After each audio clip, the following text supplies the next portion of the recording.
प्राचीन भारत में जब बोधगया के निकट गौतम बुद्ध का पदार्पण हुआ तो वह एक महान संत और शिक्षक के रूप में विख्यात हुए थे।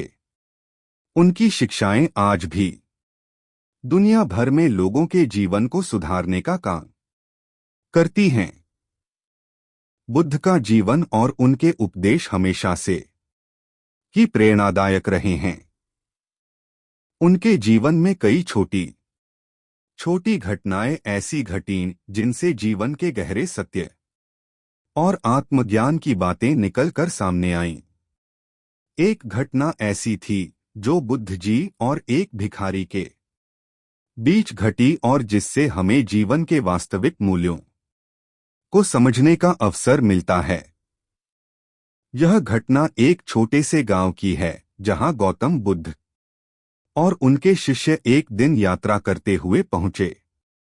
गांव में प्रवेश करते समय गौतम बुद्ध ने देखा कि एक भिखारी सड़क किनारे बैठा हुआ है। उसकी हालत बहुत दीनहीन थी, उसके कपड़े मैले कुचैले थे और वह बहुत दुखी दिखाई दे रहा था। भिखारी का चेहरा थका हुआ और निराश था और उसकी आंखों में जीवन के प्रति हार की भावना स्पष्ट रूप से झलक रही थी। गौतम बुद्ध ने अपने शिष्यों से कहा, आज हम इस व्यक्ति से मिलकर उसे कुछ सिखाएंगे। बुद्ध ने शांति से भिखारी के पास जाकर उससे पूछा, तुम क्यों दुखी हो? भिखारी ने सिर झुकाकर उत्तर दिया, भगवान, मैं बहुत गरीब हूं, मेरे पास कोई स्थिरता नहीं है। मैं सारा दिन भिक्षाटन करता हूं लेकिन कुछ भी हासिल नहीं होता। कभी भी मुझे पर्याप्त भोजन नहीं मिलता, कभी कपड़े नहीं होते और मेरे पास रहने के लिए कोई ठिकाना नहीं है। मैं बहुत दुखी हूं और जीवन से थक चुका हूं। गौतम बुद्ध ने उसे शांतिपूर्वक देखा और फिर कहा, तुम्हारे दुख की जड़ यही है कि तुम अपने बाहरी संसार की समस्याओं को अपने अंदर की शांति से अधिक महत्व देते हो। भिखारी ने कुछ देर तक बुद्ध को चुपचाप सुना और फिर बोला, भगवान, क्या यह संभव है कि मैं भी कभी शांति और संतोष पा सकूं? क्या मेरा जीवन कभी सुखमय हो सकता है? गौतम बुद्ध ने मुस्कुराते हुए कहा, सच्चा सुख केवल बाहरी भौतिक संपत्ति में नहीं बल्कि अपने भीतर की शांति और संतोष में है। तुम जब तक अपने मन को बाहर की चीजों से जोड़ते रहोगे, तुम्हारे भीतर की शांति को नहीं पा सकोगे। तुम्हें अपने भीतर की शक्तियों का एहसास करना होगा। यदि तुम अपने मन को स्थिर और शांत रखोगे तो बाहरी परिस्थितियां तुम्हारे लिए महत्वपूर्ण नहीं रहेंगी। यहां पर बुद्ध जी ने एक गहरी बात कही। वह भिखारी को समझा रहे थे कि अगर वह अपने भीतर के शांति और संतोष को पहचानता है तो बाहरी परिस्थितियां उसे परेशान नहीं कर सकती। भिखारी ने ध्यान से बुद्ध की बातों को सुना और उसके मन में बदलाव आना शुरू हुआ। गौतम बुद्ध ने भिखारी से कहा, देखो, तुम्हारे पास जो भी है उसी में संतुष्ट रहो। तुम जिस स्थिति में हो वहां खुश रहने का प्रयास करो। जब तुम अपने भीतर शांति और संतोष का अनुभव करोगे तब तुम देखोगे कि तुम्हारी जीवन की परिस्थितियां बदल जाएंगी। बुद्ध जी ने आगे कहा, तुम जो भी काम करते हो उसे पूरे मन से करो। यदि तुम भिक्षाटन करते हो तो उसमें भी संतोष और समर्पण का भाव रखो। जब तुम अपने कार्य में सच्चे दिल से समर्पित हो तो तुम्हें बाहरी परिस्थितियां कम महत्वपूर्ण लगने लगेंगी। गौतम बुद्ध के इन शब्दों ने भिखारी को एक नई दिशा दी। भिखारी ने आत्मचिंतन करना शुरू किया और धीरे धीरे अपने भीतर की शांति की ओर बढ़ने लगा। वह अब हर दिन अपनी भिक्षाटन यात्रा पर जाने से पहले बुद्ध जी की बातों को याद करता और अपने मन को शांत रखने की कोशिश करता। समय के साथ भिखारी का जीवन बदलने लगा।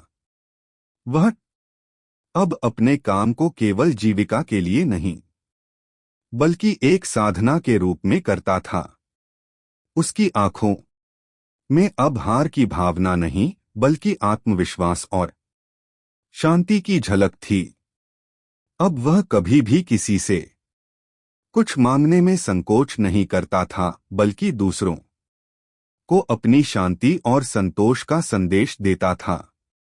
गौतम बुद्ध की उपदेशों के प्रभाव से वह भिखारी न केवल बाहरी रूप से, बल्कि आंतरिक रूप से भी समृद्ध हो गया। उसकी आत्मा अब सुख और शांति से परिपूर्ण थी। उसने न केवल अपनी दरिद्रता को, बल्कि अपने मानसिक और आत्मिक असंतोष को भी पार कर लिया था। वह समझ चुका था कि असली खुशी किसी बाहरी चीज में नहीं, बल्कि हमारे भीतर की शांति में होती है। गौतम बुद्ध और भिखारी की यह कहानी हमें यह सिखाती है कि यदि हम अपने जीवन में आंतरिक शांति और संतोष को प्राथमिकता दें, तो बाहरी परिस्थितियां हमें कभी भी दुखी नहीं कर सकती। हमें अपने मन को बाहरी दुनिया से ऊपर उठाकर आत्मज्ञान की ओर मोड़ना होगा। यह कथा हमें यह समझाती है कि असली समृद्धि और सुख बाहरी दुनिया में नहीं, बल्कि हमारे भीतर ही होते हैं। इस तरह गौतम बुद्ध ने न केवल भिखारी के जीवन को बदला, बल्कि हमें यह सिखाया कि जीवन में सच्चा सुख केवल मानसिक शांति और संतोष में है, न कि बाहरी भौतिक संपत्ति या परिस्थितियों में। अंधी लड़की की कहानी। यह घटना उस समय की है जब गौतम बुद्ध अपने अनुयायियों के साथ गांव-गांव घूमकर उपदेश दे रहे थे। एक दिन बुद्ध और उनके शिष्यों का एक बड़ा समूह एक छोटे से गांव में पहुंचे। गांव में उनकी उपस्थिति की खबर फैलते ही लोग बुद्ध को सुनने के लिए एकत्रित हो गए। उसी गांव में एक लड़की थी जो अंधी थी। उसका नाम था सुशील। वह गरीब थी और बचपन से ही अंधी थी।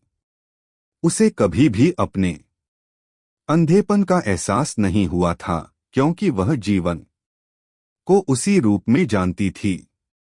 सुशील जब बुद्ध के बारे में सुनती थी, तो उसके मन में एक सवाल उठता था, क्या सच में संसार में कोई ऐसा है जो मुझे मेरे दुखों से मुक्त कर सकता है? उसकी अंधी आंखों में जीवन के प्रति एक अलग ही जिज्ञासा थी। वह जानना चाहती थी कि क्या गौतम बुद्ध वास्तव में उस अंधकार से बाहर निकलने का रास्ता दिखा सकते हैं, जो उसने अपने जीवन में हमेशा अनुभव किया था। एक दिन सुशील ने गौतम बुद्ध से मिलने का निर्णय लिया। वह अपने घर से बाहर निकली और गांव में लोगों से गौतम बुद्ध का स्थान पूछा। कुछ ही देर में वह बुद्ध के पास पहुंची और उनके चरणों में गिर पड़ी। उसने कहा, गौतम बुद्ध, आप जो कहते हैं वह मुझे बहुत आकर्षित करता है, लेकिन मैं अंधी हूं। क्या आप मुझे यह बता सकते हैं कि संसार में सचमुच कोई ऐसा रास्ता है जिससे मैं अपने दुखों से मुक्ति पा सकूं? बुद्ध ने उसकी बातों को ध्यान से सुना और फिर मुस्कुराते हुए कहा, तुम जो चाहती हो वह तुमसे केवल तुम्हारे अंदर की दृष्टि को बदलने से संभव हो सकता है। यह सुनकर सुशील थोड़ी हैरान हुई, क्योंकि उसे लगा कि बुद्ध उसके अंधेपन की स्थिति को समझ नहीं पाए। लेकिन बुद्ध ने फिर अपनी बात जारी रखी, तुम जानती हो, तुम्हारी अंधी आंखें तुम्हारे जीवन का केवल एक पहलू हैं। असल में सभी लोग किसी न किसी रूप में अंधे होते हैं। कोई अपने विचारों में, कोई अपने भावनाओं में और कोई अपने दुखों में अंधा होता है। बुद्ध की यह बात सुनकर सुशील चौंकी।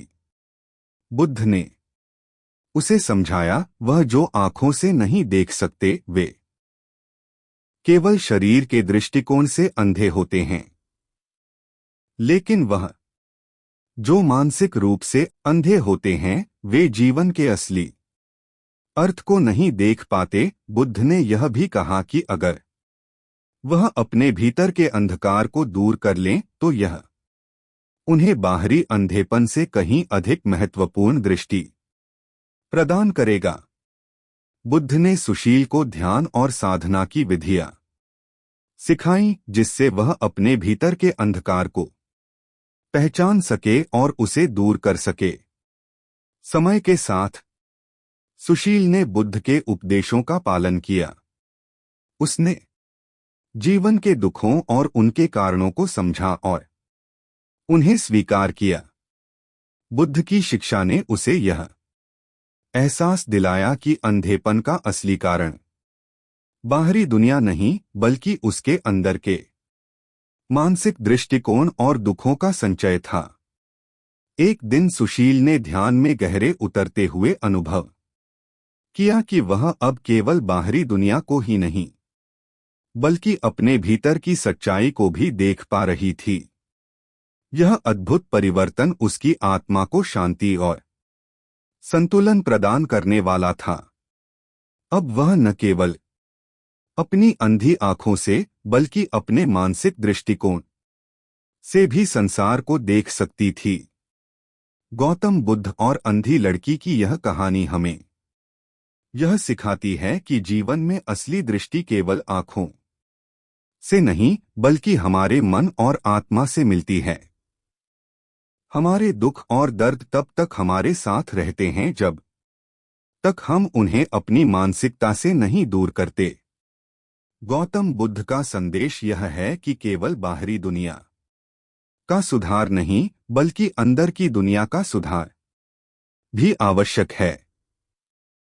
हमारे जीवन में कितनी भी समस्याएं हों, अगर हम अपने भीतर के दृष्टिकोण को बदलने की कोशिश करें तो हम किसी भी अंधकार से बाहर निकल सकते हैं। जैसे सुशील ने अपनी अंधी आंखों के बावजूद जीवन को समझा, वैसे ही हम भी अपने जीवन को सही रूप से देख सकते हैं यदि हम बुद्ध के उपदेशों का पालन करें।